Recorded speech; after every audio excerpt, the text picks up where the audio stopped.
ahead and get this started. So I can get to drinking rum and watching Venom later tonight.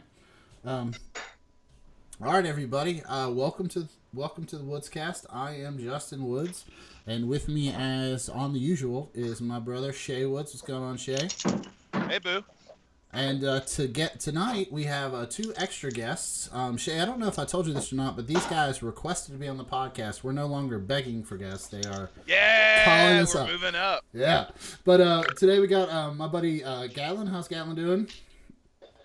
Good. We actually just got back from breastfeeding class tonight. So Are your nipples I tender? have the weirdest boner right now. I learned that I'm not gonna be able to breastfeed my child. Sweet. I don't produce enough milk. So You gotta up your estrogen game, dude. Yeah. Like, those numbers are low. Pump those numbers up. Yeah. I hope to God, Gatlin, you went in there were like, all right, so what do I got to do? And like kept asking questions like you were going to be part of the breastfeeding. Until they were like, yeah. I didn't even have to. Like the woman instantly knew that everybody was committed. Good. I think you might have a duct blockage. Yeah. Gross. Okay, and also with us, you can hear him over there jabbering in my upper right corner of Skype. Dave, how's it going? It's going pretty good, Strikes and gutters. Sweet. Okay, we are recording the podcast on Monday, January 7th. The first podcast of the year. I had made a promise to Rachel that we are going to be more professional about this. I have fibbed to my wife before, but we'll try to keep this one. For those of you who are just turning into this first podcast of the year, for those of you who are just tuning in, I hope that you enjoy this. We enjoy the shit out of doing it because I get to talk to my little brother once a week, and we shoot the shit and pass innuendo and rumors about the news and politics, and we solve basically all the world's problems here once a week, bi-weekly. We're the only podcast that doesn't take Patreon. We just prefer you to mail us your sweet nugs. Later, if you hit us up on email, Shay will give you an address to mail the sweet nugs to. And That's the rumor. That's the rumor. That's how we're gonna go down. Somebody's gonna ship Shay a bunch of really, really fucking illegal stuff. Dank. Yeah, From Illinois, dude. Whatever. Yeah. So, okay, like I said, it's Monday, January 7th. We are in the, I'm on my third beer.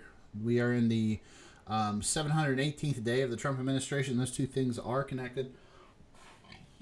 It has been 210 days since Donald Trump took away North Korea's nukes. That is totally not a problem anymore. We are also in the 16th day of the Trump shutdown, which is actually kind of surprising. I didn't think we'd get this far with this nonsense. We're in the fourth full day of the 116th Congress, and we'll talk about some of their legislations that they're passing. And I think as a podcast, we need to decide whether some of them are tight and or loose butthole. Approval ratings. Donald Trump, he's been like 38, 39 for the last couple of weeks, but as of today, Monday, he's 39% in Gallup and 41.3% in 538. Those numbers don't fucking go anywhere. I don't know what the hell he's going to do in 2020, but those numbers don't go anywhere. He'll just say that he won the election. He will refuse to leave the office. He'll have to be marched out. That's actually kind of what I expect to happen. That's what I expect. He'll be drug out of there like some fat guy from a buffet that got just closed up. You know what? I wouldn't even. That's kind of what I would love to see is someone drag him out of there. But I would not be shocked if it turned out that at the end of the day, he just goes, well, that's cool because I did everything I said. Promises kept, promises made. America is great again, and now I'm not the president anymore. And he's just going to pretend like he won, and he's going to walk off. Oh, yeah. And then for the rest of his life, he's going to just be spinning this completely false narrative about how good he was. Oh, yeah. It's like Herbert Walker Bush's memoirs in that Simpsons episode where he's like, and I accomplished everything I wanted to do, therefore a second term was not necessary. Yes, exactly. Well, that's the kind of thing where I don't know if you guys know who Joe Walsh. Joe Walsh was a congressman here from Illinois. He's fucking tool bag. But he's like real big into term limits, and he term limited himself by being a complete jackass and getting his tank kicked in by Tammy Duckworth, like the first time he ran for re-election. So I always love that. Every now and then I call into a show and be like, "You remember your term limits? You term limit yourself. Remember that?" And he's like, "Yeah, thanks, bye." Thanks, buddy. Shay, I would like to add one little caveat to that. I think Gatlin, you did the mic drop little thing there. That is perfectly what he'll do. He'll try to say that he just won the presidency and he doesn't need a second term. But I think he'll also say that he was going to make America way greater, but the Democrats wouldn't let him do it. Yep. Well, he'll say it was rigged. He'll say that the election was rigged, and there's like massive voter fraud and all this other shit. And the silent minority has had their neck stepped on one more time, and all this other bullshit. He'll play a fucking like a tiny little violin, tiny little golden violin, because he's Trump, and he'll act all butthurt about it, and like how he got robbed and how like the election was stolen from him, and that's how he'll play it. Yeah. Well, that's what we're kind of hoping for, though, at least. Yeah. I mean, Yeah, that's a great point, Galen. We'll get in. One of the things on the agenda today. I meant to go through that. So today on the podcast, we're going to do some fun stuff. We got the Trump shutdown, of course. We've got the 2020 field is going to shape up or is shaping up, and everybody either is super excited or is shatting their pants at this point. And last but not least, some legislation updates from the first couple days of the 116th Congress. And Shay, just for you, I have This Week in Lou Dobbs. Yes. All right, so fun stuff. We had a bunch of movies come out. I don't think there's anything coming out in the next couple weeks that's like super big, but like everybody can tell Aquaman is a big hit. Like it's just a big pastel blur to me. God, there's so much going on in that movie, but it's gonna make $1 billion. There was some concern with Spider-Man and Bumblebee. I know Shay, you saw Spider-Man and Bumblebee. I don't know if you guys seen any of these movies. You guys caught up on this? So Spider-Man, I'm pulling up the box office mojo right now. Yeah, it's like 275. It's at 821 now with a budget of like 120. Is that worldwide or let's see. Spider-Man worldwide was 275 last time I checked. Yeah. So box office mojo now has the gross for Spider-Man. Let's see. 133 million right now. But with I think that's just overseas that's is gross. 275. So, so they're doing all right. Yeah, Bumblebee didn't do well in the States, but it cleaned house overseas. I think it was like 300 million or some shit in China. They eat that shit up. It doesn't matter. Oh yeah. And that's who they're making it for. I mean, I think the company that produced it, Tencent Productions, they're a Chinese company. I'm pretty sure. That's the largest fucking market now for everybody. Absolutely. That's what everybody's concerned about at this point. Yeah, I mean, and like I said to Justin, if one of our dozens of fans is even slightly into Transformers, it's kind of sad that all they needed to do was get Michael Bay get his dick out of things, and that's the first good Transformer movie they've made. The first 10 or 15 minutes of that movie are better than all 6 or 7 of the other Michael Bay ones. That's what I was about to ask. I mean, if you all actually liked it better than the other one. Oh yeah. Like basically the first 10 or 15 minutes is very obviously an experiment to see how audiences react to a fully CG like Generation 1 style movie, because it's like a little mini episode of the show from the 80s, and then the rest of the movie in itself is good and can carry itself. It's got a couple of really silly melodramatic moments, and a lot of weird instances where Bumblebee acts more like a dog for some reason, but but it's good. It's good. Yeah, and you know, spoilers here, spoiler alert, whatever, but one of the main tropes of the movie is that Bumblebee gets his ass whooped so badly at the beginning of the movie that he shuts down. He literally shuts down and forgets who he is. So when he powers back up for this girl who's apparently some kind of pop star, some singer or something, I don't know who she is. But when she powers back up and becomes her protector, he doesn't realize his full capabilities, so he's like very timid. And then when he's presented with danger, that screen you see in the previews flips over his face, and his I guess offensive capabilities are renewed, and he's like, oh, okay. I thought I'm with Shay. Like the first my 10 arms minutes turn into guns. Yeah. But I'm with Shay. Like, the first 10 minutes was just fucking a wet dream for anybody who was a fan of the Transformers. And I did appreciate that, like, in the comics and in a lot of the other media that's not the some of the cartoon, Bumblebee's always had that position where, like, he's the one that had to take care of shit when Optimus Prime went off on some big epic journey to find the fucking 16th Prime or whatever. And so Bumblebee's always left to, like, fucking manage the store. And he's always just like, all right, well, all the big bots left, so I guess I'm going to have to kick your ass. Yeah, and then he's just like crawling around, punching him like a monkey. Yeah, it's a lot of fun. And also just, you know, rest in peace, my boy Wheeljack, dude. That was rough. It was like that was a G1 staple. Got fucking owned, sliced in half, and I was like, oh, Wheeljack, no. And Cliff Jumper too. But I mean, dude, even RC was in there. Yeah, it's a great movie, Gatlin. I don't know if you said you hadn't gotten to see it yet. No, and now I'm just kind of upset about the pure fact that I already know Wheeljack gets introduced and gets taken out. And Yeah, dude. Yeah. I mean, that was one of my favorites. You can weld them back together. He'll be fine. That's probably what they'll end up doing in the next one. Well, I don't know. We could go into the fucking Transformer lore about them all dying and fucking. There was a couple there's an arc in the comic where the medic, I can't remember his name off the top of my hand. Not Red Alert. Maybe it's Red Alert. Whatever. There's a thing in the comic where he's getting so old his hands won't move.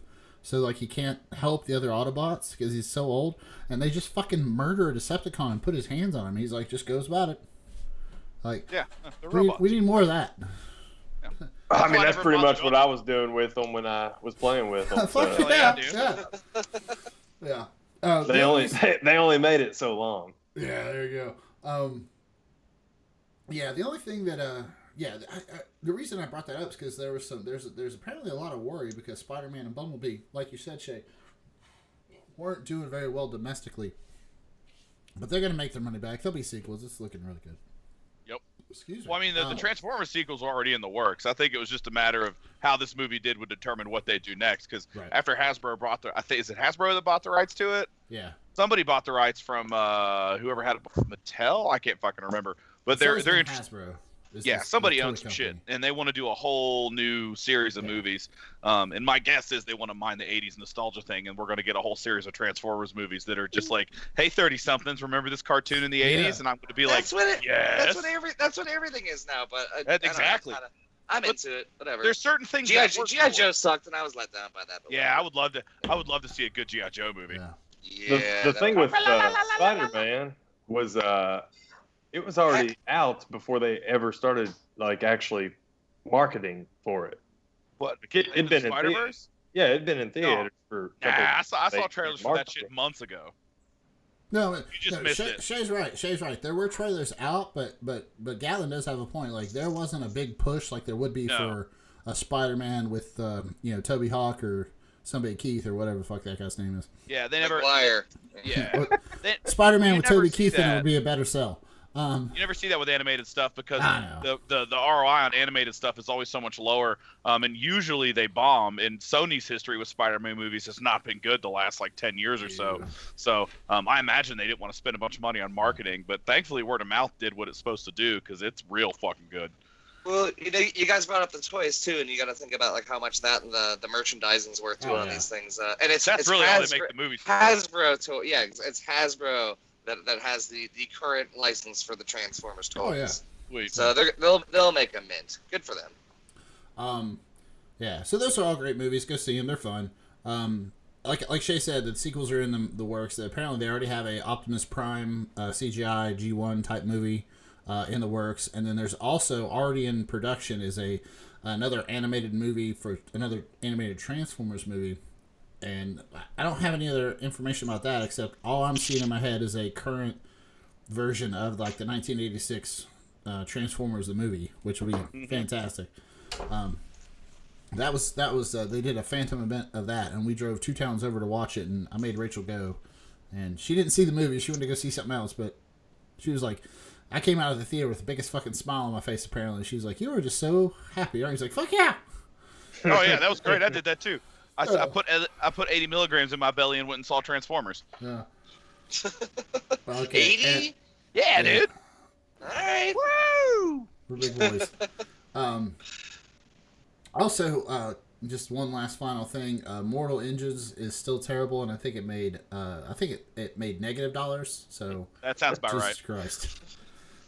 God, Hey, if we're still in the box office, can we talk about Vice? Is anybody else going to go see that? Oh yeah, I will I think Shay used the phrase "share that from the internet." I will share that from the internet. I don't necessarily want to go see that. I have heard some very mixed reviews. I have as well. I definitely want to go see it. I want to see it. I won't go see it. I want to see it. There you go. Right. I don't think I'm gonna pay money to see it, but that's the kind of thing when like in like 2 months when it comes out on like streaming service. Yeah. That's top of my list of streaming first run movies. That's one of those ones where my curiosity's just peaked. But honestly, Amy Adams as Lynn Chaney. That's really what I want to see the most in that. My biggest concern with that movie is Gatlin? I What did Gatlin say? What did you say, Gatlin? It's lagging so bad that I'm probably behind. No, you said something about No, Chelsea? I was going to say, did you all actually see the Golden Globes acceptance speech last night that Christian Bale gave, calling Dick Cheney safe? no. It's been I've read the article. Like apparently last night at the Golden Globes, Christian Bale won Best Actor or something for that role, and he thanked Satan for the inspiration. And that's pretty good. That's awesome. Well, I mean, my concern is that the movie, I think they might be like making Dick Cheney look too cute, and and it detracts from the fact that he is in fact an evil man responsible for hundreds of thousands of deaths around the globe. But whatever. Yeah, that's cool. That's basically my problem with it as well, and I read that type of criticism and I agree with it. I have the same feeling Gatlin does. Like I want to see it, but I don't want to go give it money because it's supposed to be a really fantastic movie. Christian Bale's great as a character actor. He goes through his transformations. You've got Sam Rockwell. Sam Rockwell as also great. Yeah, he's also great. The movie itself is supposed to be phenomenal, but the problem is that it's making out one of the most evil actors in the 2000s into some kind of oh shucks, there's Cheney again, And that's what I feel about Bush now. It's like, oh, look at him fumble fucking around with his poncho. How adorable. Oh, he just made a bunch of paintings of his feet in the bathtub. Yeah. Oh, that's cool, But I don't know. We whatever, dude. I hope the millions of people they killed in Iraq and Afghanistan can get dug up and go see the film because it'll be great. I know, man. I hope so too. They can get a voucher, like free soda, milk duds, popcorn, all that, fucking the whole nine. They just opened up movie theaters in Saudi Arabia, so maybe they're in Vice out there. Although I did hear the first movie that they played in Saudi Arabia after not having movie theaters for 30 some odd years was the Emoji Movie. How fucking depressing is that? Oh, that's just wrong, dude. I know. How that's fucking enough to awful make is you that? want to stop having movies anymore. Like, all right, we I tried it. know. It's fucked. We got it back. Well, we tried it, but that was a hunk of shit. So let's go on to something else. Public viewings again. I almost stopped watching movies after told that her one. to do them again. You saw that, Gatlin? Yeah, I mean, I see a good Pixar movie and I gotta watch it. Wait, was that off-brand Pixar? No way, that was. Yeah, Pixar. no, yeah, it was. It wasn't the good stuff. Yeah. Yeah. Oh, the good stuff. Well, Shay and I. It was that C grade stuff. Shay and I took our cousin a couple years ago. We were at the beach on vacation, and our cousin Shannon hadn't been to the. First of all, we just wanted to get drunk and go see a movie, so we went and saw what's that? The Will Smith, Jeff Goldman. The Alien movie. What's the first one? The first one was huge. The second Independence Day. Independence Day. Thank you. God damn. Yeah. I wanted to see that, and I knew it was going to be like shit, but I wanted to see it anyways. Yeah, we saw it, and we sat there and we're like, wow. Like, we were pretty drunk, and the movie ends. There's only 10 people in there, including the 4 of us, and we're like, man, that was bad. And Shannon's like, well, it's the first movie I've seen in 2 years. And we're like, what? Yeah, she's like, well, I was pregnant and had the baby, haven't been out. I was like, oh my fucking God, if we'd have known that, we'd have gone and seen a better movie. You We felt pieces so of bad. shit. What Yeah. the fuck is wrong with you guys? Yeah, we felt so bad. Would have taken it to like a midnight showing of anything else. Anything else? Oh god, we felt so bad. No, I that still is- apologize that is to you about funny. that. All right, guys, let's talk about some real stuff that's costing some real people a lot of money. So right now we are in the 16th day of the Trump shutdown. The high notes that I got to hit before we, I guess we solved this. I guess nobody else can but us. So first of all, the record is 21 days. I did not know that was the thing. I didn't know it was that short. Yep. I thought it was a lot longer than that. So we are yeah. 16 days in it right now. The record is 21 days. New York Times. What would the 21-day one be? Was that back in the 90s? Yes, it was. That was back in the 90s with Bill Clinton and Newt Gingrich, if I'm not mistaken. Yeah, That's that was one of their pissing contests. Yeah. Right, and that's when Newt Gingrich got put on the cover of Time magazine, I believe, as a big baby in a diaper, and that image stuck because he has the head of a toddler. I mean, I'll look it up. I'll look it up to verify while you. Yeah, I'm pretty sure it was the Clinton. I'm Gingrich pretty certain that it was. Because I was looking at pretty much all of them, like the big ones, over the weekend. Yeah. So 21 days is the record. We're at 16. Believe it or not, the Trump administration, this is Raw Story reporting this, the Trump administration did not anticipate the shitstorm it would stir up by shutting down 25% of the federal government. They were kind of taken aback by, everybody Yep, bitching about it. 95. 95, okay, yeah, that'd be Clinton. So, Trump announced just this afternoon that he's going to go on prime time tomorrow night and address the nation at 9 p.m. Eastern Standard Time, and then he's going to visit the border on Thursday. The only reason I bring that up, not so everybody will tune into the fuckstick in chief to stutter through some words, is that he's going to visit the border on Wednesday, which means that there's no way in hell this is going to end by Thursday. Because he wants that photo op. Yep. So this is going to go till Friday, which would push it into 21 days. So he's going to get the record, is what I'm saying. He's going to get the record here. Well, now my thing is if he's gonna do this prime time event, I'm pretty sure that's when he's gonna play his national emergency card, like he's been talking about. Oh, yeah. Why else would he be doing it?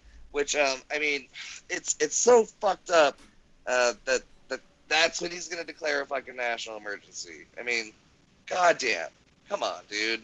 I mean, we all know he's gonna do it, but I mean, he's trying to make a scene of this whole fucking thing. He's trying to steal the fucking, the light away from the fucking House now, which is actually politically far more interesting and making more fucking, making a lot more interesting news and news that's more impactful. I mean, the Dems, all they have to do, the Dems, all they have to do is every day go to work, fucking pass continuing resolution. That's all they have to fucking do, and they're doing it, so good for them.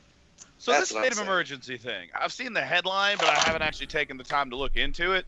What was this one of those just like offhanded comments that he's thrown out there and everyone's freaking out about, or is this something that he's been like, "Yo, I'm going to do this because I can"? Like, what was the context? 60-40. It's kind of one of those things. Nobody knows. Yeah. Okay, well, yeah, there's probably a problem. He's Yeah, gonna do it just Gatlin's got a because he point. can. And I can't remember the last thing that he declared a national emergency for. What the fuck was that? Well, like currently, so here's the asshattery of this is that currently right now, I think the United States. I looked this up before we started the podcast. Currently, the United States is under 32 different national emergencies. So like, Right. these are just things you can declare, and sometimes declaring them a national emergency will allow you to cut through some of the red tape in the federal Right. government to like if you declare a national opioid epidemic or something like that as a health Freeze crisis. up funding.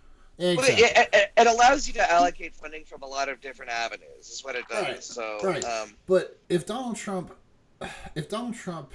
declares a national emergency, what he would be doing is literally declaring a national emergency to circumvent the legislative process for allocating funds for this border wall. And I don't know what the legalese is, but I guarantee you that if you did this for the opioid crisis, you wouldn't legally be able to encumber $5 billion for an opioid crisis just because you declared it a health emergency. Like you'd have to go through Congress for that. but that's not a national security thing. He's going to claim this is the best interest of national security. So I think that's I don't know exactly. And that's why this is where just the funding's a going to come textbook from. authoritarian tactic. Like, they're giving me static for this thing I want to do, so I'm just going to declare a national emergency, tell them to shut up. Like, if Trump could, he'd probably have all the Democrats in the House just fucking executed, and he'd just go about that way. Yeah. He'd be like, you know what? They called me a bad name. You know, line them up and shoot them. But put them down. He's gonna do this, and the thing is that there is no emergency at the southern border. No. Shay actually brought this topic up because we wanted to talk about the fact that the wall is not the wall does not equal border security. The border has never been more militarized than it is at this moment. Every president in the history of the United States has added more border security to the southern border. It's not like the fucking solar panels that Jimmy Carter put on the White House that Reagan peeled off. Like, It's not like when Barack Obama took office, he was like, you know what, all those fences that W put up, I'm tearing them down just to be a prick. You know? No, that shit stays there. And yes, there's a lot of infrastructure along the southern border that is a natural and artificial barrier that we put there.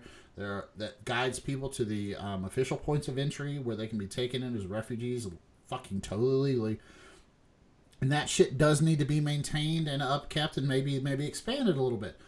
But but it doesn't have to now, because now the Trump administration has spoken with the Mexican government, and now they're keeping those people in Mexico.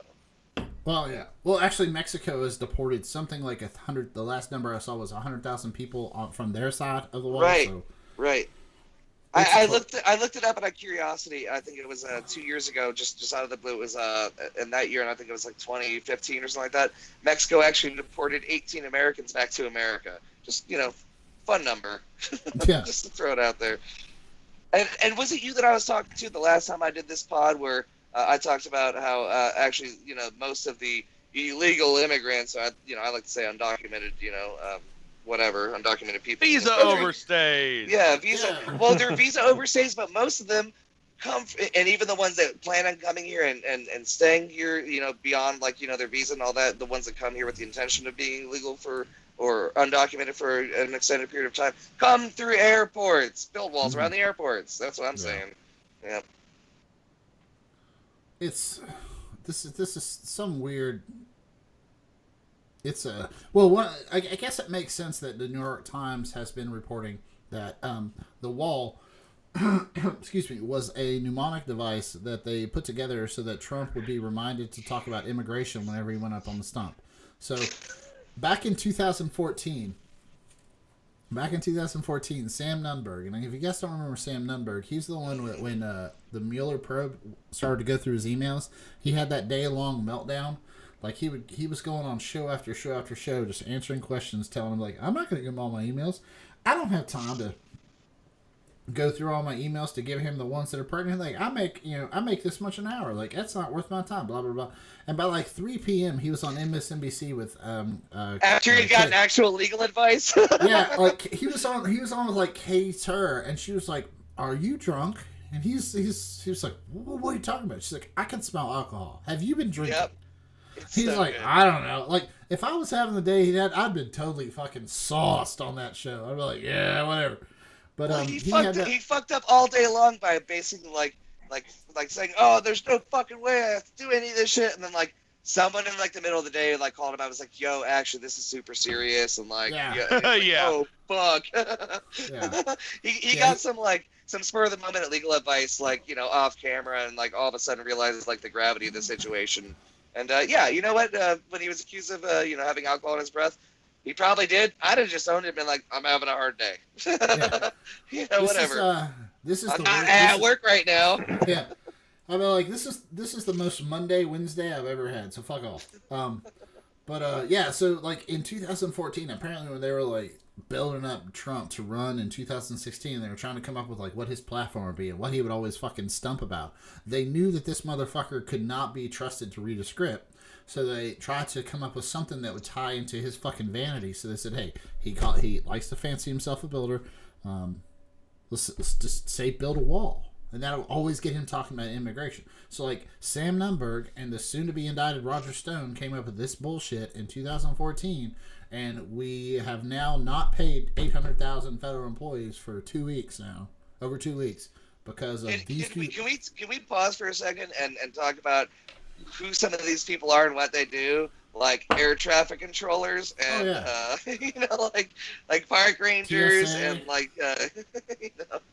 Yeah, I'm supposed to fly out to DC this coming Sunday to go to a physics conference, and I am not looking forward to going to Chicago's O'Hare Airport when there have been massive call-offs by the TSA. Oh God, no. Yeah, they're not getting paid, and the people in charge of making sure your plane doesn't drop out of the sky, they're not getting paid either. It's insanity. You know how this is going to end up playing out. How's Like, that? he's basically, you know, built his whole thing on, you know, build the wall, build the wall, build the wall. Mexico's going to pay for it.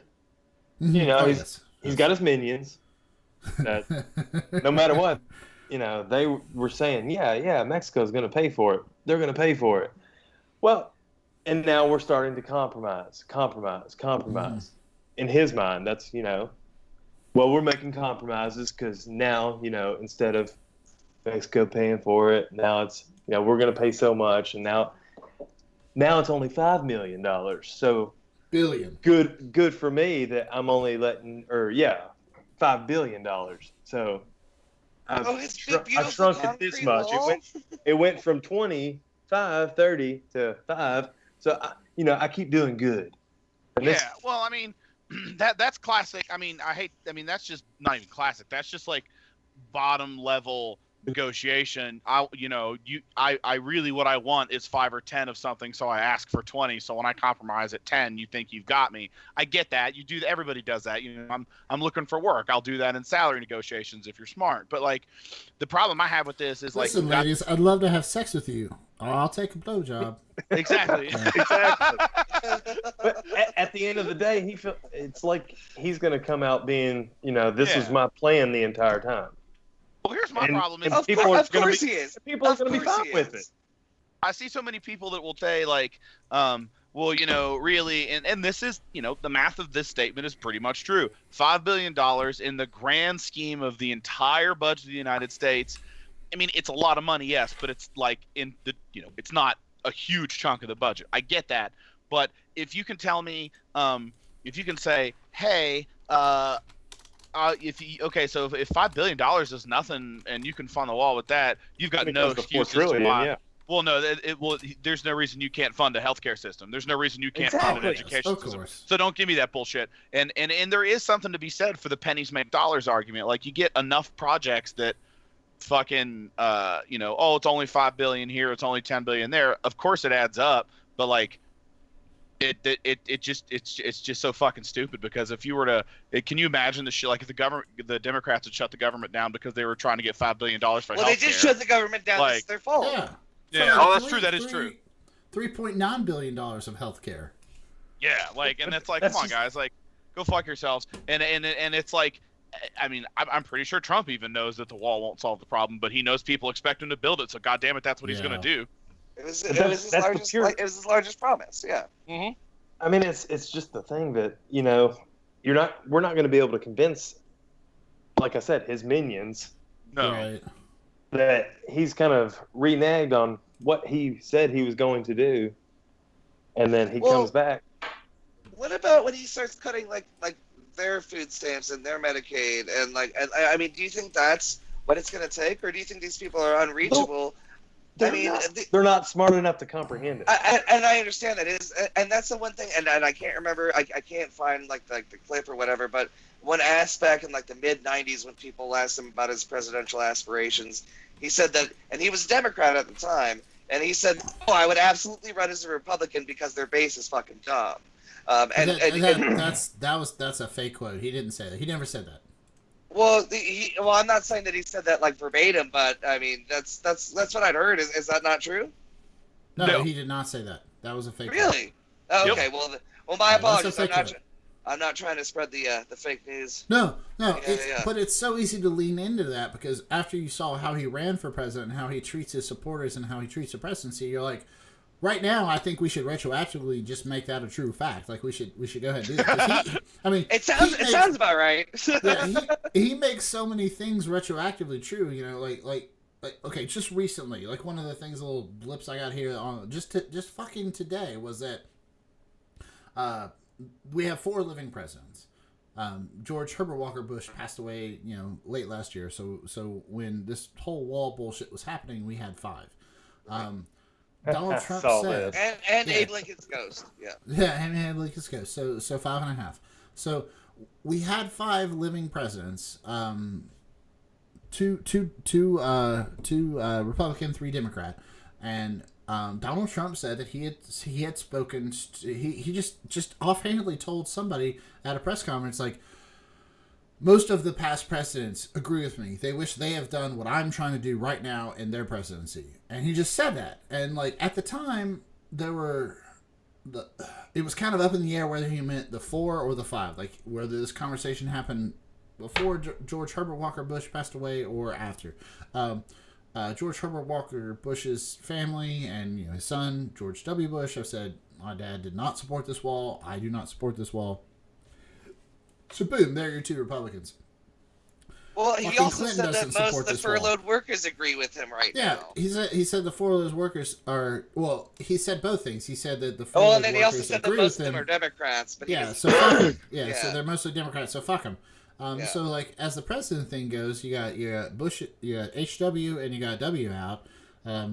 Clinton doesn't support it. Obama doesn't support it, and Jimmy Carter had to fucking take time off of building Habitat for Humanity houses to say, no, I don't support his stupid wall, and I didn't talk to him about it. Like that's how hard you're winning when Jimmy Carter, who is 80 something years old, takes time off from his fucking Christian charity work. Yeah, to say, no, you're a fucking liar. Oh. Well, and Bush would have never agreed with it too. I mean, he was the last Republican, candidate that actually got a very good swath of the Latino vote. Right. And I mean, he was, very, very pro-Latino and very pro, immigration legal way and all that. Yeah, but I mean, well, they did like him because he wasn't a piece of shit to them because he had to run for office in Texas, and in Texas, you need that vote. Exactly. Yeah. What? And here's a little factoid before we move on, and we're pretty sure that we know that this is all horseshit. There is 2 things. They're starting to crumble on their GOP side. We've got 2 prominent senators. 2 prominent senators have already said that they want Mitch McConnell to fold on the Senate side for the fucking wall. Susan Collins from Maine and Shay, I believe your senator from Colorado, Cory Gardner. Cory Gardner, thank you. They have already said they've already come out and said that we need to pass a continuing resolution to open the government, and then we can deal with this wall bullshit later. The other fun factoid I found out. This is fun. So there's a Texas Republican, the representative Ben Siegel. He's oh god, what is his district? I'm not finding his district, but his district represents 41% of the proposed border wall of Texas, and his district represents 41% of the border between Texas and Mexico, and he doesn't want the goddamn wall. Yeah, nobody really wants the wall. Exactly. Nobody really wants it. Well, the only people that really want the wall are people that live in places where, like, the actual infrastructure itself's not going to fuck with it, or where they perceive that there's an immigration problem, but there's not because they don't even see it. Yeah. This is such a stupid way to piss away a lot of people's really hard-earned money, and I guess we're gonna have to figure out how to get out of this. But I mean, let's spend it on that instead of putting it into universal health care. Well, exactly. I had heard that the amount that they want to spend on the wall, you could fund universal pre-K for the entire country. And you know what? Oh, yeah. If somebody came in and said, "Hey, we'll fund universal pre-K or we'll fund universal healthcare if you fund the wall," I say fucking do it, because honestly, all the challenges you're going to get to that wall going across private property, it's never going to get built. It'll never get built. and then as soon as another president takes over, something will get changed. Like, but that's not going to happen. They're not going to compromise with that. And no. I mean, I would hope if they came to the table with that kind of deal for the Democrats, they'd take it. But I don't think that deal's ever going to be on the table. Well, and the Dreamers deal was definitely something that I think. I mean, back then, that was a good deal. I would have taken that deal. Yeah. Well, and that's the thing is now that the Democrats control the House, there's no justification for them to take some kind of bullshit deal from Donald Trump on this point. All or nothing, bitches. Yeah, well, and so there's really no reason at all for Nancy Pelosi to cave and give Donald Trump, the $5 billion without something else. Like Shay was saying, like I get it, and what Gatlin was saying are both great points. Like there is so much shit we could fund. If you're gonna tell us that $5 billion in our federal budget is just a drop in the bucket, then okay, I'll give you your $5 billion for your wall, but you're gonna either protect DACA recipients or you're gonna give us $5 billion to fund universal health care or pre-K. Make that fucking transactional government. I'm thinking about the pure fact that we're about to have a kid, and anywhere else the mother would be paid. Yeah, paid maternity leave. And even paid paternity leave too. I mean, that's the thing in the Western world everywhere. Here it's 6 weeks at the most, and she's got to use PTO just to be able to take those 6 weeks off full pay. That's bullshit. That's such bullshit. I mean, what sense does that make? No, it doesn't make any sense. God, it's so dumb. And I mean, honestly, I still think all those kind of changes are coming.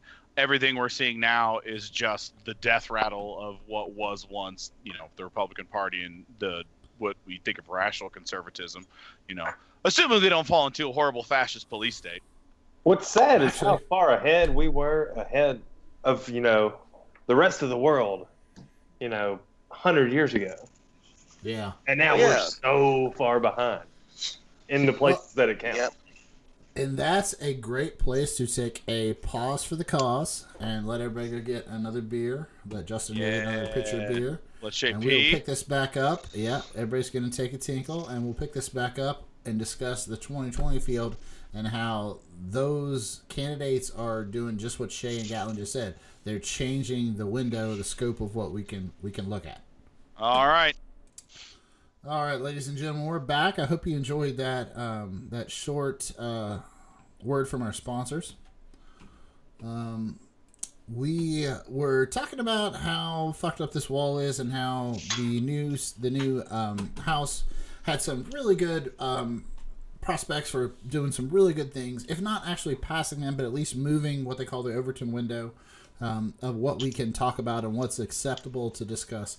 And I guess the first step in that is discussing that we are officially in the 2020 presidential election. I know how shitty that sounds, but... Woo! Yeah! We got Elizabeth Warren already announcing. Yeah, so... Nothing anyone says for the next few months matters. Oh, not at all. Well, and actually... Nothing. The thing that I always paid attention to is, the heavy hitters usually don't get in for, another couple months. By May or June... summer or late spring. Right. Yeah. Exactly. By May or June, you're gonna see who is ready to really just go for it and who's not. So right now, the news of this week was that Elizabeth Warren, declared herself. She founded an exploratory committee. I'm sorry, and if I'm not mistaken, there isn't a single exploratory committee that has not ended into a presidential campaign. So it's just kind of a thing you do. It's a formality. Right. I don't think anybody had said, hey, this shit is not going to work out for you. Don't do it. Because we had Ted Cruz and Ben what's his name? Ben Carson. Running very nappily. Sleepy Ben. Yeah, Sleepy Ben. He takes naps, micro naps as you're talking to him. I just call him Napping Ben. Yeah, it's just hilarious. Hey, man, surgeons do that. Yeah. Yeah, I hope not. No, seriously. I mean, They do. They get those naps when they can, and those were the most important times for him, is getting those naps in. I hope you guys follow bad lip reading as much as you can, because the Ben Carson bad lip readings are so goddamn comedy gold. It's like he's sort of like, I'm gonna make a pattern. I'm gonna make this. And they're like, Ben Carson, you have anything? Oh, what? Oh, so great. So yes, that was the big name that dropped in this week, Elizabeth Warren. It was kind of I mean, there is so much talk on the right side of the aisle that there's going to be 47 people running for presidency. I don't think so. Which is comical. Yeah, which is comical, and there's a lot of anxiety on the Democratic side that I also understand, because I mean we went into 2016 thinking that Donald Trump was the most beatable candidate ever, and Hillary Clinton would wipe the floor with him. And that was common denominator factor, right? You know, that's ridiculous. Well, and I told you that wasn't the case, though. Well, and Gatlin, you did, and I said that the only way that the 2016 could have happened was that if the 120-some thousand people just straight up lied to pollsters, because if Hillary Clinton would have known that she was down by 2 points in Michigan, she'd have fucking gone there, you know? Well, she would have gone and visited fucking Wisconsin, too. Right, yeah, no, that's what I'm saying. Like, after the fact, I was like, well, the polls don't matter now. Like, no, actually they do. That's bullshit, they actually do, yeah. People fucking lied. That's what happened. I'm sorry. Like, get over it. Like, people wanted to vote for the fucking xenophobic, racist candidate, but they didn't want to tell their son, who might be engaged to a black woman, like, yeah, I'm going to vote for the guy that says that, no, I don't like this.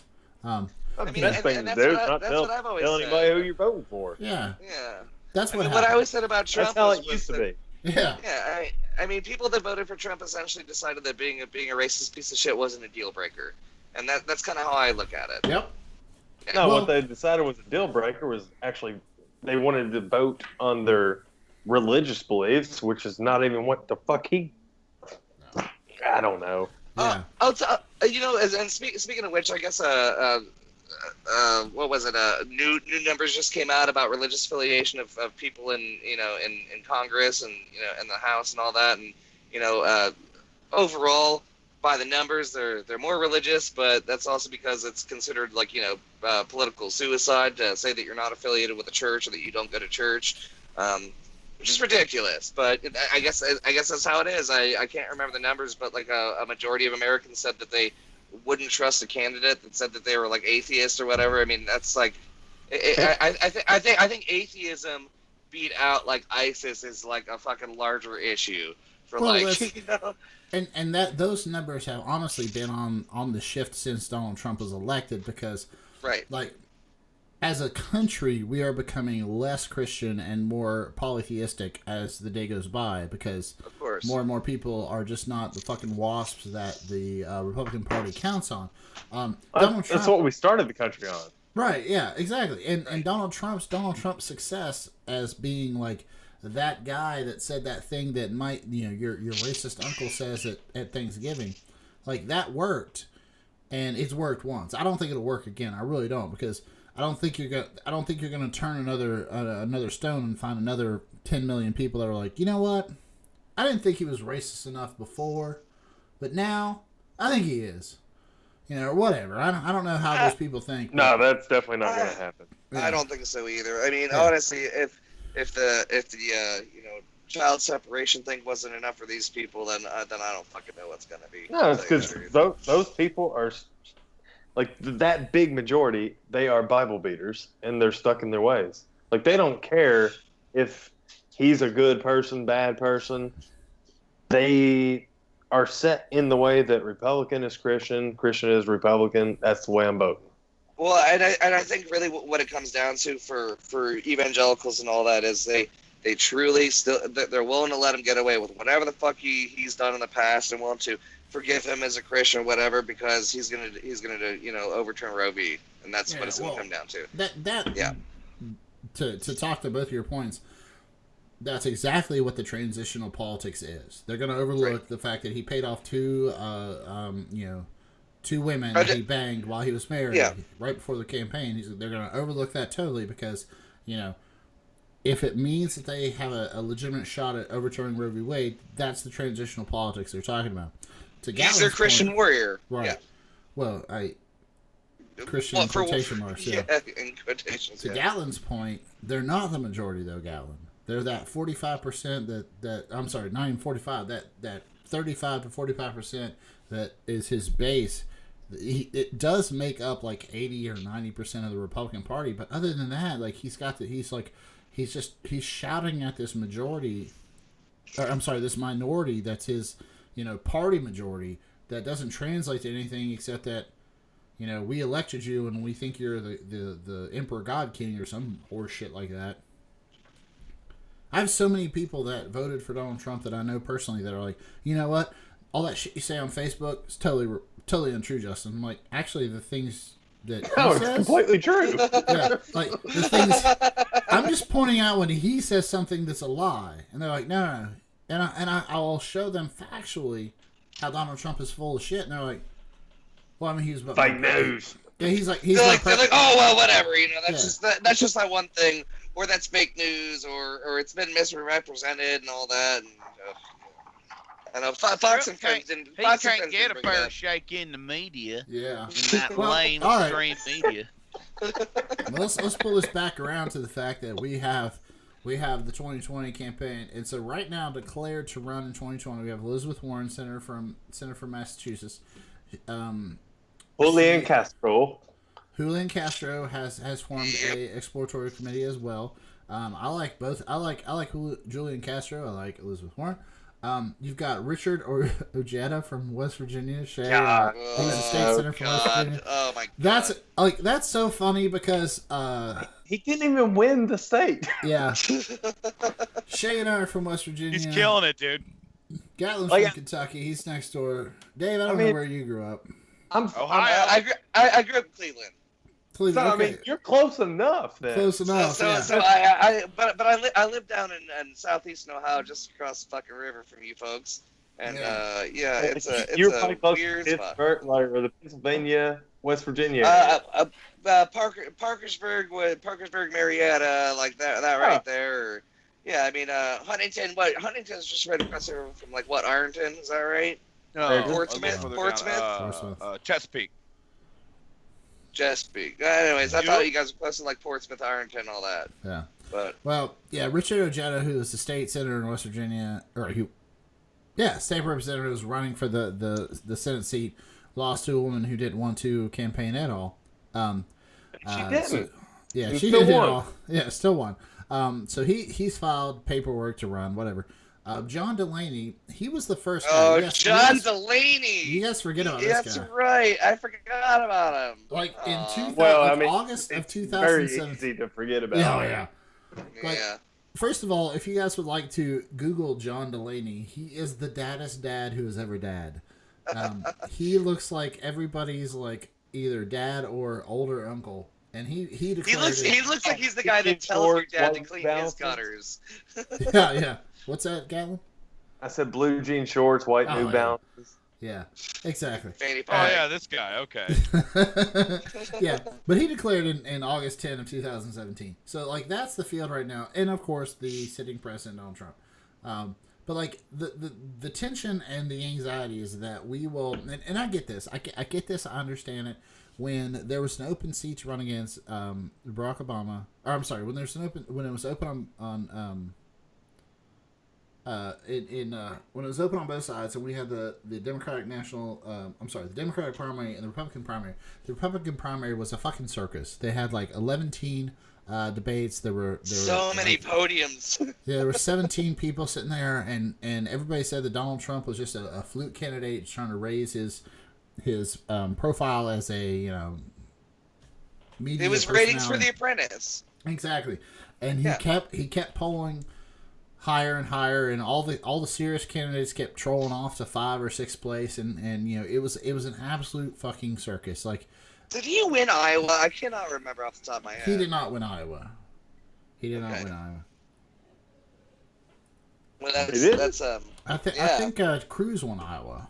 I think you're right. I think Cruz did win Iowa, and then he started picking up momentum after New Hampshire. Right. But the point was, everybody on the Democratic side right now is petrified that we're going to do the same thing, and I'm not worried about that because what's our lowest common denominator? Our lowest common denominator is apparently Richard Ojeda, who is still at least literate. So I mean, there you go. Or Amy Klobuchar. I mean, sure. Question for you guys: do you think Joe Biden is going to try and run? I don't think so. I'm not asking if you want him to. I'm saying, do you think he's going to try? Are we going to do a short yes or no? I'm going to go no with both. No. I'm going to go with no. Like, I don't want him to, will? and I don't think he will. I don't think so either. I personally think he is like, he's got 5 pounds on that 10-pound trigger, because if he thinks nobody else can step up and do it, he'll do it. He actually said as much. He actually said as much to some people, like, just today. I was reading some stories. But here's the thing, like, and I agree with both of you guys. Like, Gatlin, I honestly don't want him to run either. He's older than fucking dirt, and he has a record that would just be horrible to defend now. No, I mean, oh my god, dude! Like, no shit. there wouldn't be any pulling votes from the other side. Like, as a statesman, as somebody who's a vice president, as somebody who would be more. Don't get me wrong, I love Joe Biden. Yeah, that's the problem. Joe's a great guy. I mean, and he's charming, and he's cute. Well, he would never win against Trump. I don't even know if I agree with that. I think I'll just say this, and I think people need to be careful to not look at a post-Trump election with a pre-Trump mindset, because a lot of that, I mean, nobody's got a worse record than Donald Trump, and he's the president of the United States. So and this goes into the idea, and this is a different discussion to have for another day. Has the paradigm shifted so far that things are actually different, and this isn't an anomaly? I think to some respect, yes, things are different now, and I don't know if a shitty past or shitty record is really gonna be what matters. What's gonna matter, let's say Joe Biden decides to run, I think what's gonna matter is how he interacts with Trump. How he looks on the debate stage. What matters in that aspect, though, is the fact that he was the VP for Obama. So there's certain people that won't vote for him just because he was Obama's VP. But there's also people who would vote for him for that reason, too. Right. So I have one caveat to what Shay was just saying, in that Shay is right, in that a shitty past will now not, like, exclude you from being a candidate. But Joe Biden does. Right. I'm just talking about the racists that won't vote for him. Yeah, right. I don't think Joe Biden would have a problem in the general against Trump for the reason Shay just stated, but I think Joe Biden would have a problem in the Democratic primary for the fact that he has a record that spans back for like 38 years. So some of his votes 38 years are going to look really fucking bad right now because and let me in a different time and place. Let me clarify one thing.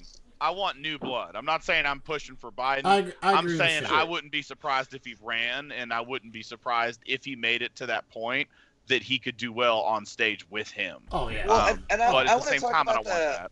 I want to talk about the paradigm shift that you're talking about right now. I mean, and the reason for why it's actually shifted. It's not that people are thinking differently, but it's about the media coverage. The media has now been trained to cover somebody like Donald Trump.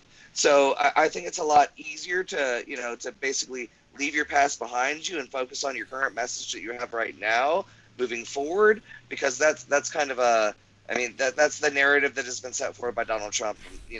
Like right now, we're not talking about him and his like shifty dealings and being a slumlord and Fred Trump. We're not talking about that shit, which is the kind of thing that the media used to cover, but they're not going to anymore. So I think they've been trained, and I think this is the sort of thing, and it's really shitty, but I think this is the sort of thing that the Democrats that don't have such a great political history, maybe agree with some policies that wound up being counterproductive or in the long run wrong. I think it's something that you can use to just fucking shitty. Yeah, I think that's something that can be used to the advantage of the Democratic Party or liberals or even Republicans that are more centrist or people that are trying to run for office to be progressive in some way. Yeah, I agree. But I also think that the current media is learning, and I don't know if you guys have watched this and seen this the way I have, but there is a learning curve that is getting much steeper as each day goes by, because before, like, the norms were what held everything together. And I was listening, I was reading some articles today and listening to some podcasts, and I got like 3 or 4 different views about how the norms work out. And like the funny thing is like the Republican Party has just thrown away what we consider the political norms because they were advantageous to them. The Democratic Party doesn't want to do that because they want to see like they want to sound like they have like this higher purpose, but that's not really what they want to do, because if they drop the norms as well, then it will just show the naked interests of both parties, and then the majority of the voting public doesn't want to see that the naked interests of the Democratic and Republican Party is geared more towards the upper echelons of America than we want to imagine. But that's like Shay said, that's another podcast. But the American media, like, when Donald Trump was running, he would just say shit. And, like, remember, like, right after he was president, he said, I had the biggest electoral victory since Reagan.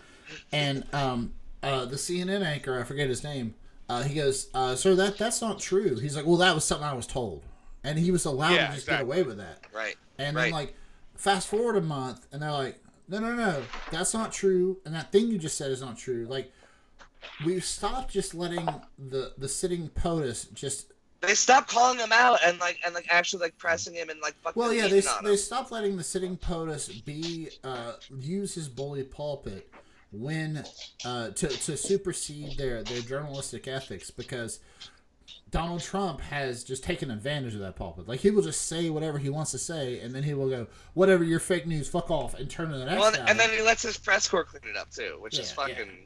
Ridiculous. But on a side, can we have a sidebar here and just have a really quick pity party for Sarah Huckabee Sanders, who apparently who apparently can't find a new job. She wants to leave her current job as press secretary, but she can't find a new job because nobody will hire her. I think she should work for ICP and she should just do jugglette makeup for like the rest of her days. That is the greatest comment I've ever heard in my life. That is a TLC Justin, show waiting to happen right there. Justin, are you down with the clown? What? Juggalo? I'm not a juggalo, but I respect the family. Okay? Yes! That is the correct answer. Whoop. Yeah. So there are so many things that the media needs to do better. Like, one of the things that always is always like, I've said this before and I'll say it again. I'll say it 1,000 times. I really like that Donald Trump doesn't use the official POTUS Twitter hashtag or Twitter account.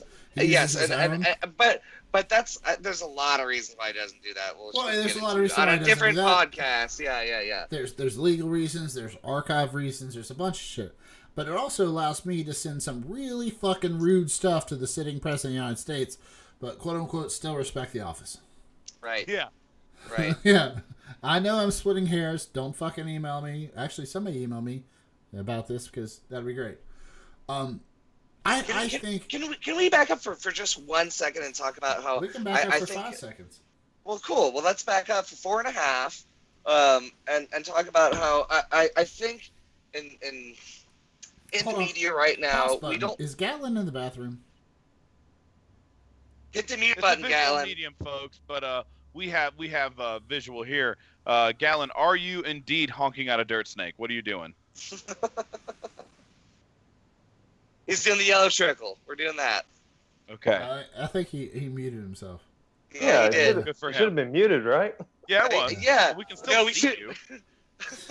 Well, I something I wanted to bring up is like, I miss people like Ted Koppel in the media, and there's nobody that's like the equivalent that I really respect as much right now. That's like got the prowess that's really gonna fucking call him out like that. I mean, it's just not happening right now, and there's nobody exists that's like widely respected. Like, and that's just a problem with the United States populace's interpretation and respect for the media. Is there's just nobody like that anymore, and I don't think there ever will be again. I mean, there's never gonna be another Walter Cronkite. No. There won't. Not in cable news. Well, that's yeah, Shay's right. Not in cable news. Not in news in general. I don't think so. That's not how the media works right now. Right. So, but I don't think it'll ever go back to that way either. Well, my concern and my rebuttal, and it's not because you said anything that irks me, because the people that do irk me point out this fact, like they're like, well, MSNBC is just as bad as Fox News, and if you look at their stars right now, it's Rachel Maddow and Sean Hannity. Yep. If you and they go head to head. Rachel Maddow, anytime she's talking about an article, a publication, a court filing, anything, while she is talking, the camera is not on her. They are just showing those filings. They will blow up. They're not showing numbers and statistics and bullshit and like little blurbs. Yeah. Right. What Sean Hannity likes to do is have a big chyron on the bottom that says "News Alert," and his news alert is his opening monologue. First of all, that's not news. It's just Sean Hannity fucking bloviating. But like if you want to have a fun time, take a shot every time. Watch Sean Hannity's show from 8 p.m. It's 9 p.m. to 10 p.m. Eastern Standard Time, 8 to 9 my time.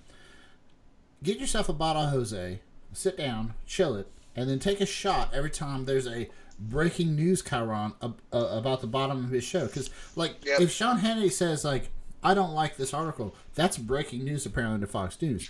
Right. Yeah, no, that's how it fucking works. Like, watch an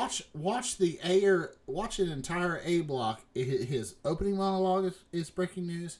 Like, after that, he'll say something else. They'll come back for the commercial break. Whoever he's interviewing is breaking news. Like, it's all fucking breaking news because the people that watch that are goddamn near comatose, and they need all that excitement to, make them pay attention.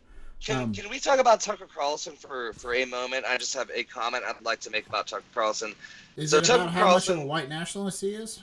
Well, so Tucker Carlson, his haircut looks like Hitler's mustache moved up to his scalp and then had a gigantic family. That's what Tucker Carlson looks like. He's the favorite pundit of all white nationalists throughout this country, and he is just a gigantic piece of shit. He likes to say things like sweeping the nation, and he's the largest fearmonger on Fox News right now, which makes him the largest fearmonger and the biggest friend of white nationalists nationwide. And I just want to talk about how fucking dangerous this dude is. He's a piece of shit, and he's dangerous. He legit looks like a kid that grew up in Hoover, Alabama. Why is that better than Hitler's mustache moving up to someone's head and starting a family? No, they're not funny. Hoover's a funny word. That lived in Hoover, Alabama. Actually, every quarterback that played for Alabama, except for the most recent one, who's from Hawaii. So. Actually, Dave, Shay and I have talked about I kind of want to do an entire podcast on how the really weird right wing media that includes Tucker Carlson and Alex Jones and all of that ilk has done a really hard reshuffle at the end of 2018 and will affect 2019's kind of media landscape. But, dude, they're in the mainstream now. It does. It percolates up. It's my only fucked up. Before we get off the media, I want to point out distract from Maddow and all that. Rachel Maddow will at least put up her sources. Sean Hannity is forever saying, "We're hearing people are telling me, reports say," and bullshit like that. Yeah. So people are telling me this is what Fox News is hearing this. Unidentified sources. Yeah. What's that, Gatlin? I said people tell me stuff all the time. I know. Hell yeah, man. Doesn't mean I'm gonna go and. I heard today that you could put a cup of sugar and a ton of concrete and it won't set right. That's what I heard today. All right. So last thing I would like to say, or I guess a question I'd like to ask you guys before we move off our quote unquote discussion of the 2020 field that has not yet shaped up, is does it at this point, in my personal opinion, it doesn't fucking matter. There are very few people the Democratic I can't imagine a person the Democratic National Committee could put up that would win the nomination that I'd be like, yeah, Donald Trump over this person. So just going from here on out, I think the question is would you vote for Donald Trump over this person? And if the answer is yes, then you need to change parties. And that's the end of that story. Not gonna happen.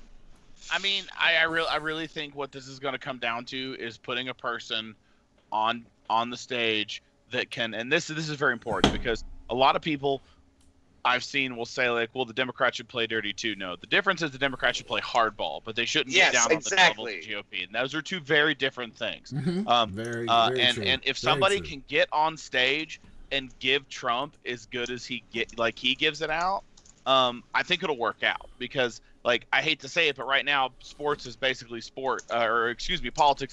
like a team sport now. And sports ball.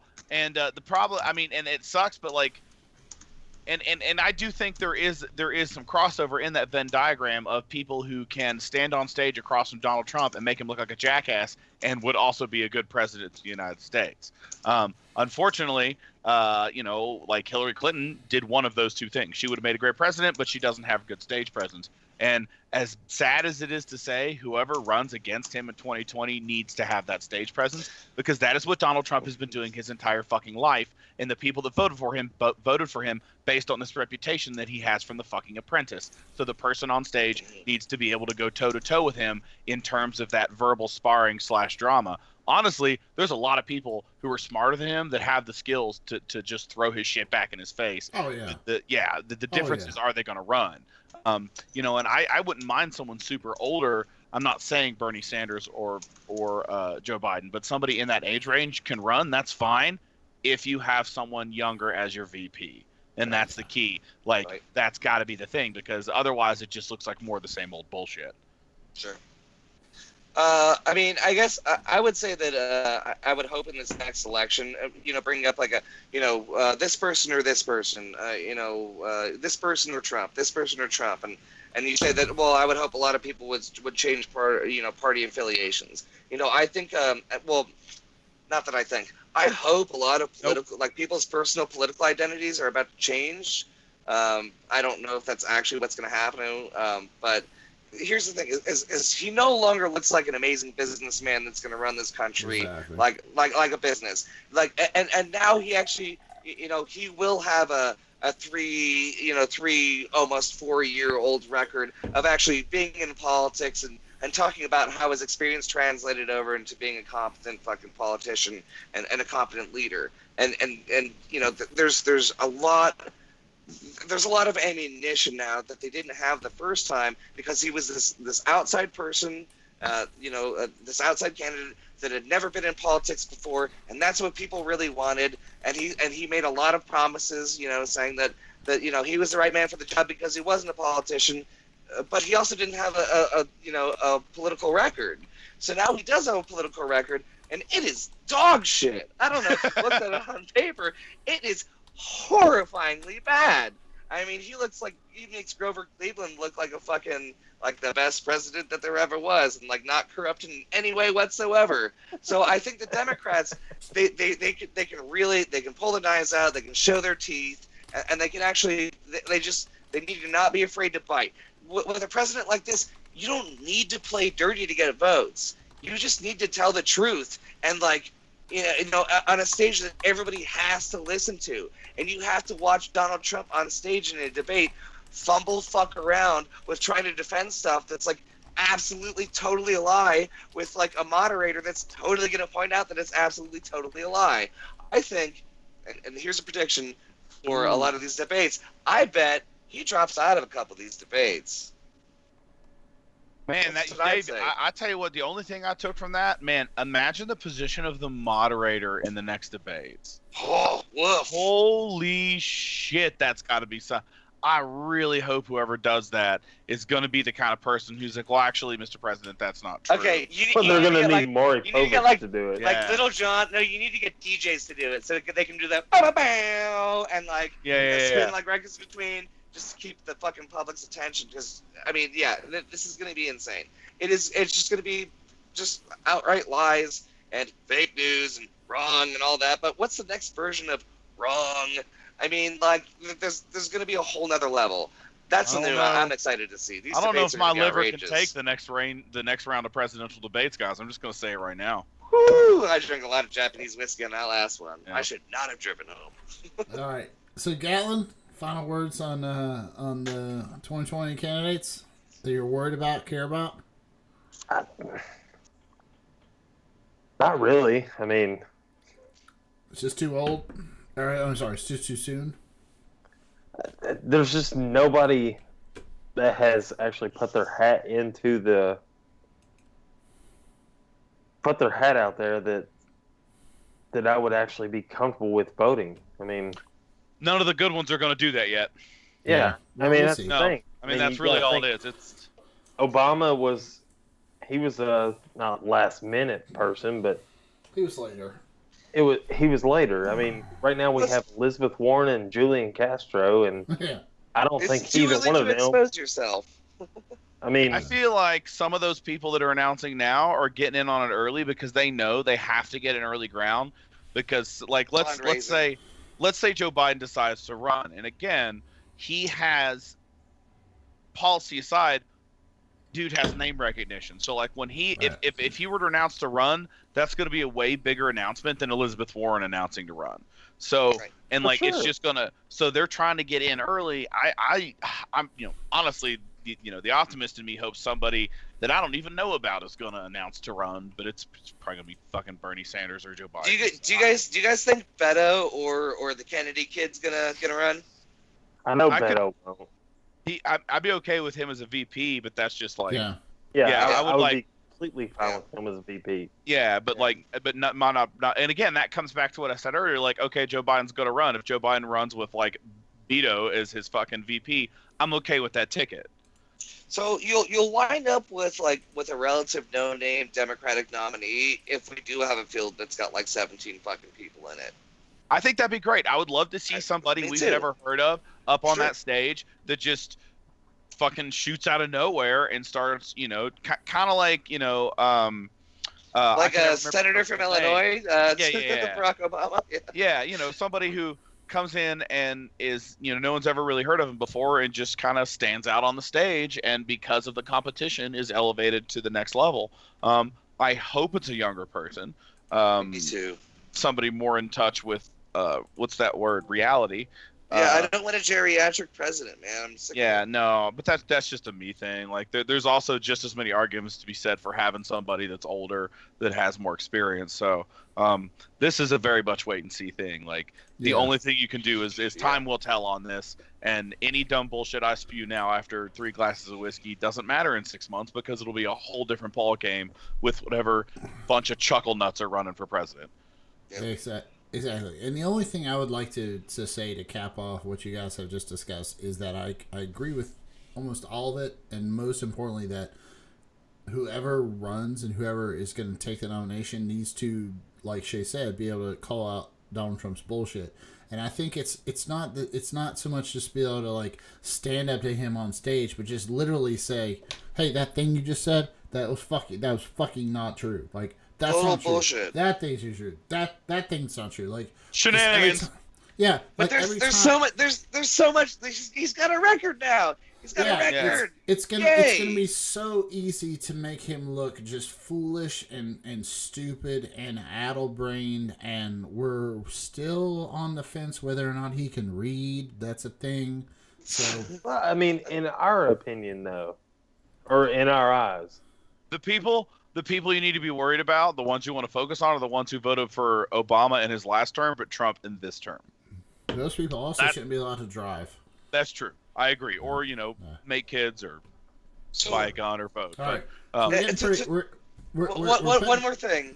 I'm sorry, right. but just about the next campaign. So Trump's going to clearly resort to fear mongering and all that, especially in his ads. I don't know if you guys are familiar with the Willie Horton ad that. Everybody is. Yeah. I mean, I'm curious to know what his Willie Horton ad's going to be. But we don't need to talk about that. We don't need to speculate. But I think that's going to be his campaign's approach. All right. Well, let me put it this way. That's all I got. The Willie Horton ad was a very not subtle ad that said, "This guy's letting out black guys to rape and murder your family." Yep. And that was the subtleness of the early 90s. Yep. What the fuck do you think Trump would do with that? He would literally show hey, see this guy? If you elect me, I'll execute him. I don't know how much less subtle Donald Trump could be about that. If you take the Willie Horton ad and then raise it to the exponential that is the Donald Trump quote unquote presidency. Right. Holy shit! You might as well have Quentin Tarantino direct that shit. I mean, that's what it's going to look like. Absolutely. And different thing, just everybody listening, just Google Donald Trump and the Central Park 5 and see how he tried to fucking do those kids dirty. Oh yeah. Kids. Whole page ad. He still will not admit he was wrong. Yeah, I know, which is fucked up. Anyways, different podcast. Okay. All right, different podcast. Oh, that'd be a great topic. Oh, okay. Put a pin in that. Okay. All right, so let's skip over the legislation of the 116th Congress. We've gone for about an hour and 25 minutes as we're talking right now. So I don't. Yeah, I gotta make sure Rachel and Katie are. I swear to God, like the significant others of this podcast are busting my balls about our time. Talk faster. We don't work for them. What do we care? Yeah, I don't work for them. But let's just go ahead and cap this off with one of the things that Shay loves so much this week in Jowls, Lou Dobbs. Lou Dobbs, is he in the news for anything new, or is he just doing something? Is he just being his normal shitty self? Is he just being very jowly? Yeah, his jowls are just always in frame. Looks like he's got a goiter. Shay, I don't know if you noticed or not, but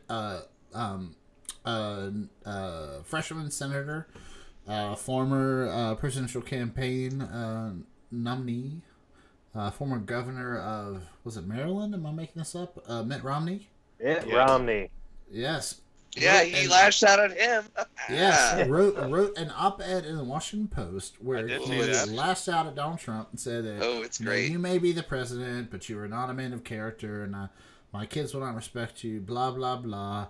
Now that I won my election, I'm going to act like I've got some nuts, but I've asked you to support me on several different campaigns, blah, blah, blah. He is a treacherous fool.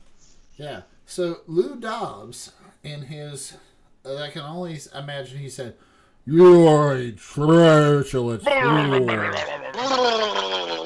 I always imagine him speaking in the same,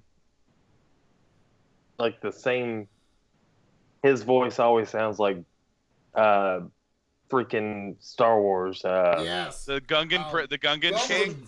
Yes. Because he's just so jolly. But let's rewind this. So yes, Shay, on several on his show in Fox Business, which is the Fox News for people who can't get on Fox News. Lou Dobbs said that Mitt Romney is a treacherous fool and blah blah blah blah blah. Now, Shay, would you like to place a bet on who Lou Dobbs supported in the 2012 election? Mitt Romney. Somebody says Mitt Romney. Yes. So, well, I mean, it's hard to look back on your past through those jowls, dude. Yeah. No, but so, I mean, that's who he. That's who if he hits like. Oh shit! Did we lose Dave? Dave froze up on us. Shut up, Dave. Well, he also froze up in like the best posture ever. What? Somebody get a screenshot. Quick, go. Got it. Yes. Yeah, no. Okay. Anyway. Oh, we're still recording. Yeah. No. Yeah. Back. Hey, it's interesting because that I hadn't seen that because I will take time throughout the week and just Google Lou Dobbs and see what dumb shit he's saying. He said he said about Romney that he is an embarrassment of the state of Utah. Yep. Yeah. Well, there's a lot of things that embarrass Utah more than that. Well, they're not embarrassed by those things. It's the child wife thing I'd be embarrassed by. Yeah, I mean, but they're not. Well, that's how they roll. That's Utah for you.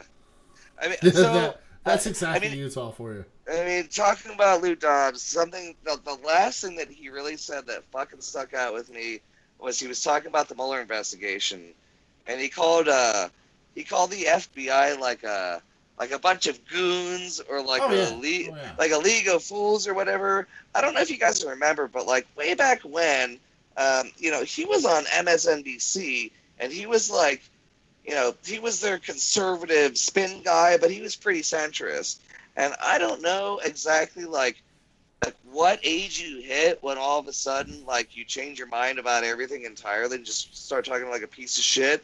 And I think it was the immigration How old thing. is Sean Hannity?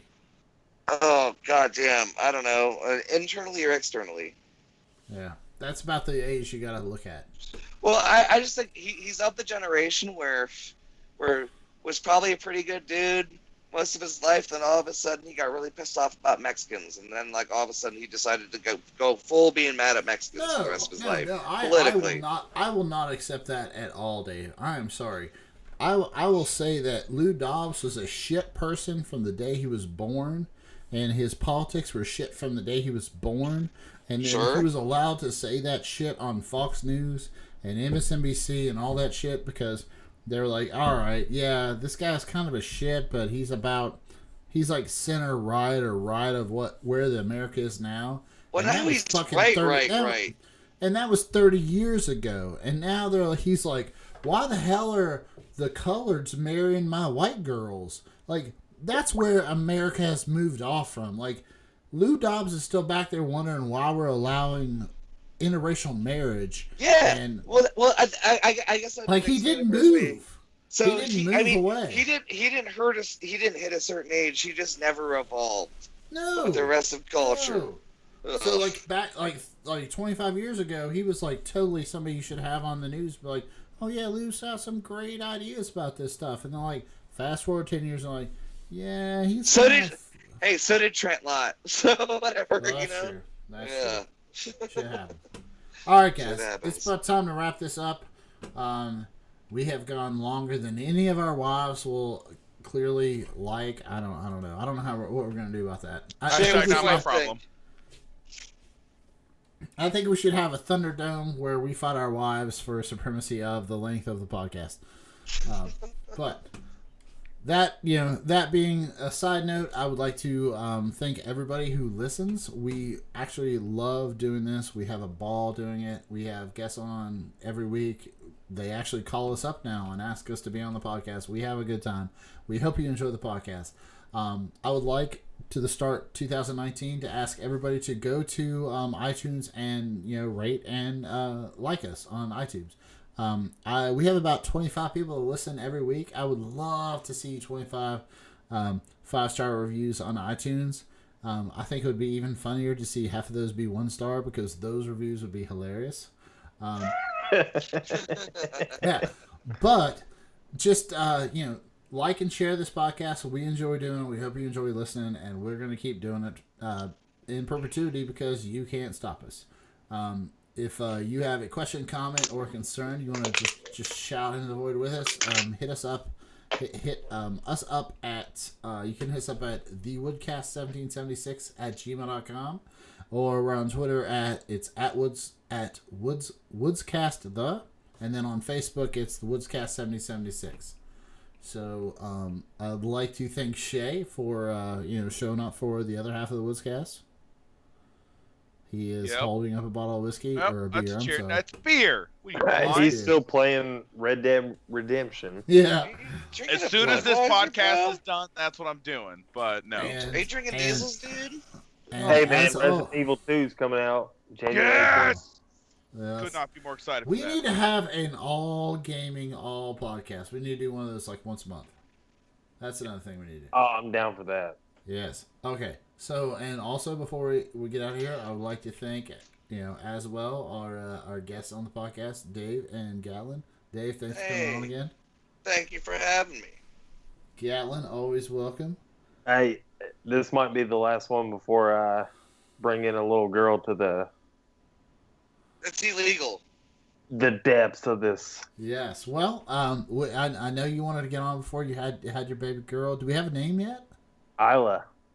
Oh, that's awesome. Nice. I like it. That's nice. So also, just a side note, guys, anybody who's listening, another guest of the podcast, John Matty, and Gatlin have been shitting around an idea of starting their own podcast. When are you going to get off that pot there, buddy? Yeah, I mean, we got to sober up enough to actually figure it out. We talked about it on Saturday, but we were both a little bit drunk, so... Have you had any Dave, knowledge of how we do this? Yeah, like, have you noticed how we're doing this podcast? I don't think you've got an excuse there.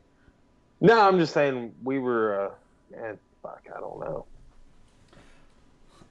I think you and John should have a podcast called Dads on Dads. Ooh, dads on dads on dads. Oh, no. Dads on dabs would be the best. Nice. But I don't think Maddie is a partaker of the marijuana sort. So Not that he knows of yet.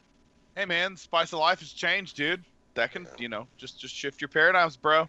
if Kentucky would ever smart enough and actually vote yes on marijuana, we might be able to do dads on dabs. Dave, can you agree with me here? Legal marijuana is awful. It's the worst. It'll worst ruin thing your ever. economy. I don't know, like people drive a little bit slower. It's kind of lame, but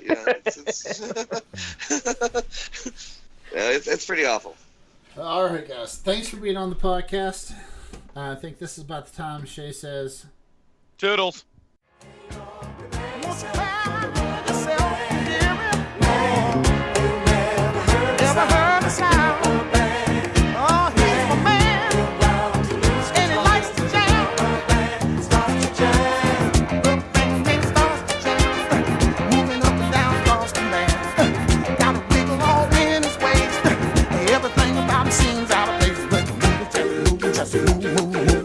A rubber band man, just moving, just moving, just moving, moving, just a rubber band.